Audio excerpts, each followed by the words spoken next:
I'm Lana Thompson, a corporate attorney based in Denver. For years, I prided myself on my career, my marriage, and the life I had built with Nathan, the man I thought I knew inside and out. We met in law school, both ambitious and driven, always supporting each other's dreams. We had a good life, or at least that's what I thought. But everything changed in the blink of an eye. I discovered that Nathan, my husband of 8 years, wasn't the man I thought he was. He had been having an affair with his young secretary, Brianna, behind my back. The betrayal was beyond anything I could have imagined, but instead of succumbing to despair, I decided to take matters into my own hands. I'm not one to back down from a challenge, especially not when it comes to matters of trust and justice. With my legal expertise, I knew I had the power to turn this betrayal into something I could control and something that would make me stronger than ever. I had always considered myself a patient person, calm, composed, and analytical. I spent my days as a corporate attorney, solving complex cases, navigating through legal webs with precision. The same approach I took with my career, I applied to my personal life. My marriage to Nathan Thompson, or so I thought, was a rock-solid partnership. Together, we had built a life based on trust, mutual respect, and shared goals. Or at least that's what I believed. But everything changed one seemingly ordinary Sunday morning. The message from Nathan arrived just as I was sipping my coffee, expecting to enjoy a quiet weekend alone. It was a text, simple but telling. "Hey babe, caught 3 fish today. The solitude is really helping clear my mind." I stared at the screen, unable to process it at first. Nathan had been away on a so-called wilderness retreat for the past few days. A detox from work stress, he'd said. I had supported him, encouraged him to take the time for himself, thinking that he needed a break. But now, as I looked at the picture he had sent, something deep inside me shifted. There he was, lounging at a beachfront bar, his arm draped casually over Brianna Moore, the secretary he had praised so often in our conversations. The timestamp on the picture read, 2 minutes ago. The irony hit me like a wave, but instead of fury, I felt a chilling calm wash over me. I was a lawyer, after all. I'd spent years dissecting people's lies, finding the cracks in their stories, catching them when they thought they were untouchable. Nathan was no different. I took a deep breath, set my phone down, and composed myself. Then I tapped out a message with deliberate fingers. "That's wonderful, honey. I'm so glad you're finding peace in nature." I smiled at the cold detachment of it all. I wasn't angry, not yet. I was gathering my thoughts, preparing myself for the inevitable fallout. Nathan had no idea that his affair was about to unravel in the most spectacular way, thanks to Brianna's inability to keep their secret off social media. Moments later, Rachel, my colleague from the law firm, barged into my office, her face flushed with concern. "Lana, you need to see this," she said, pulling up Brianna's Facebook page. Rachel knew about Nathan's so-called retreat, and she had been just as skeptical about his story as I had. As I looked at the photos on Brianna's page, a sickening realization sank in. There they were, Nathan and Brianna in various intimate poses, their smiles too wide, too carefree. "Finally with my true love," one caption read. "No more hiding," said another. I scrolled through the photos slowly, savoring each one. They were so careless, so arrogant, leaving a trail of evidence for me to follow. They thought they were getting away with it. They had no idea who they were dealing with. "Oh my God, Lana, I'm so sorry," Rachel whispered, reaching for my hand, her voice shaky with sympathy. "What are you going to do?" she asked, her eyes wide with concern. I closed my laptop slowly, gathering my thoughts. My legal mind was already working overtime, calculating the next steps. Nathan had made a fatal error. His mistress's need to document their affair on Facebook had given me everything I needed to destroy him. I had to play this carefully. Confrontation wasn't the answer. Not yet. "I'm going to text my darling husband and ask if the fish are biting," I said, already drafting a reply. Rachel stared at me, clearly confused. "Shouldn't you confront him?" she asked, her voice barely above a whisper. I smiled, leaning back in my chair, the cold, methodical part of me taking over. "Do you know what's better than catching him in a lie?" I asked, my eyes cold with determination. "Letting him keep lying while I dismantle his entire life." Nathan had underestimated me, just as so many others had in my career. He thought I would blindly accept his story. He had no idea that I knew exactly what was going on, that I had the power to bring him down. Yes. Nathan and I had met at Stanford Law School, both ambitious, driven, and with the same values about work ethic and dedication. While other couples struggled to maintain their relationships under the weight of the intense demands of law school, we seemed to thrive, or so I thought. After graduation, I passed up a job offer in New York to stay in Denver with Nathan. He had landed a prestigious position at Morrison and Webster, one of the top investment firms in the city, and I didn't want us to be apart. I had believed in our future, our team. I had always trusted him. We didn't have a perfect marriage, but whose does? When tensions arose, we dealt with them like professionals, compromise, negotiation, finding a middle ground. Then Brianna came along. She started working at his firm 6 months ago. Young, attractive, and, according to Nathan, very efficient. Finally, a secretary who can keep up with my schedule, he would say. I never thought much of it, chalking it up to his professional praise. But looking back, I should have noticed the warning signs. The subtle shifts in his behavior, the way he would smile a little too tightly when clients specifically requested me for cases. It all seemed harmless at first. Then came the anniversary dinner. Nathan had claimed to be working late, but when I checked Brianna's Facebook page that night, I saw her check in at a restaurant, Bolo Grill. The same night Nathan had claimed to be at the office. Late night at the office never felt so good, the caption read. It hit me hard, but I kept my composure. Rachel had always been there to help me see things more clearly. You weren't blind, Lana. You were trusting. There's a difference, Rachel said, shaking her head as I scrolled through the photos once more. The signs had always been there, the new gym membership Nathan never used, the sudden work trips out of state, the passwords he changed on his phone and laptop. I had convinced myself that everything was fine, that I was just being paranoid. But now, as I opened our joint account records, the reality hit me like a freight train. Nathan had been spending our money, our joint money, on his affair. First-class flights to Punta Cana, five-star resort bookings, extravagant dinners. The evidence was right there in black and white. And the worst part? He had planned it all. I scrolled back through the records, finding the booking for their trip to Punta Cana 3 months ago.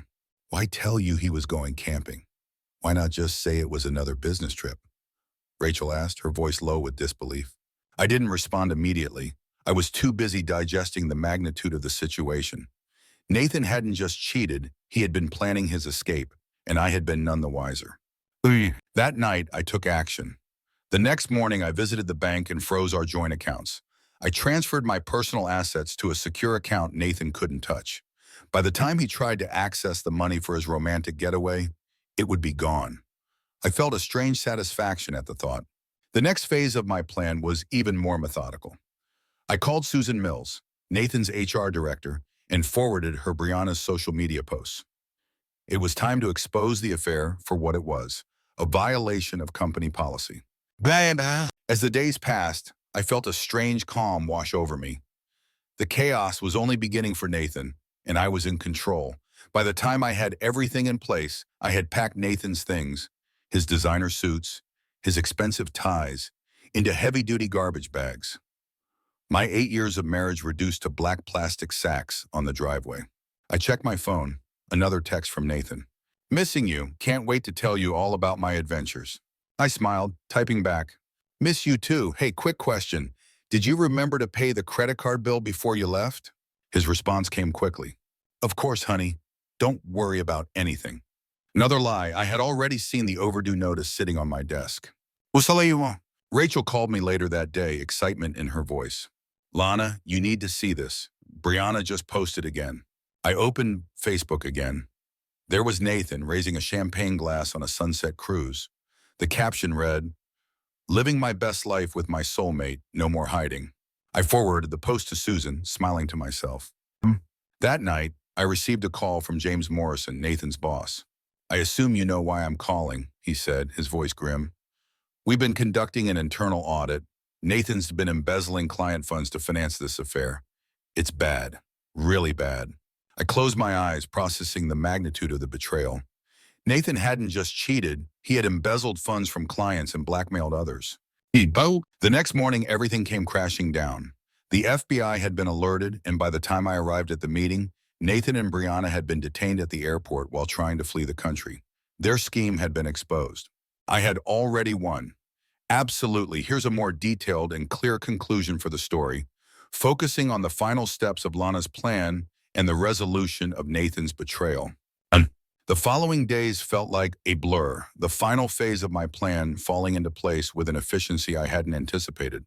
Nathan's lies had unraveled so quickly, and with every new piece of evidence, I could feel the weight lifting from my shoulders. His house of cards was collapsing, and I was standing right at the center of it, watching it all come down. The morning after Nathan and Brianna had been detained, I stood in my kitchen, the sun streaming through the window, lighting up the room.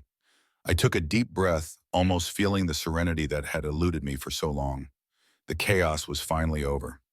I had won. As I walked into my office that morning, my phone buzzed with another message from James Morrison, Nathan's boss. Lana, I've just signed off on everything. The FBI has confirmed what we feared. This entire scheme was bigger than we imagined. Nathan and Brianna are going to face serious charges. We're looking at wire fraud, embezzlement, and blackmail. It's going to make headlines. They've traced their operations to multiple clients, over $2 million in total. I smiled faintly, feeling the finality of it all. As much as I had hoped for this day, the reality of it settled on me with a strange calm. I had always been driven by the need for justice, but now it wasn't about punishment. It was about reclaiming my power and moving forward. Later that day, I sat in a meeting with the FBI agents. The evidence we had gathered was overwhelming, and their investigation was rapidly progressing.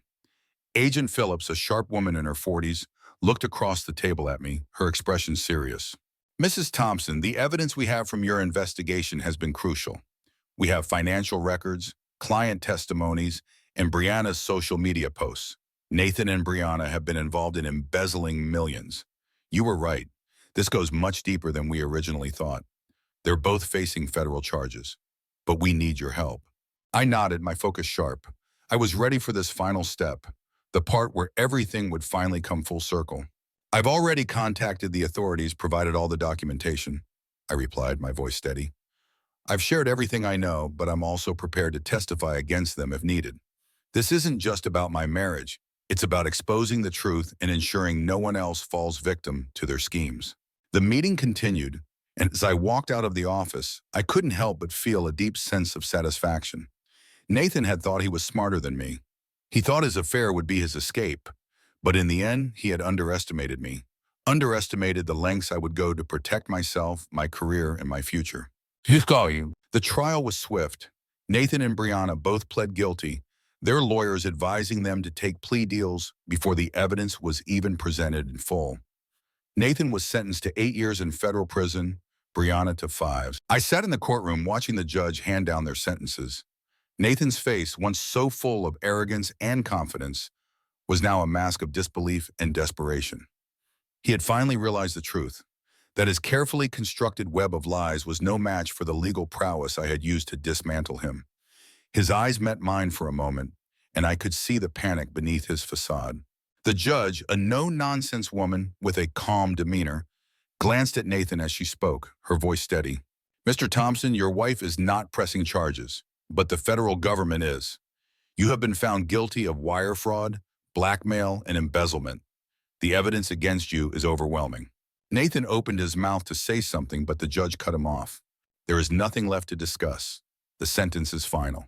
As the bailiffs moved to take him away, I stood up, my posture straight and resolute. I didn't stay to watch him leave. There was nothing left for me to see. Instead, I walked out of the courthouse and into the bright Denver morning. The media frenzy that followed was inevitable, but it didn't faze me. I had moved beyond the need for public validation.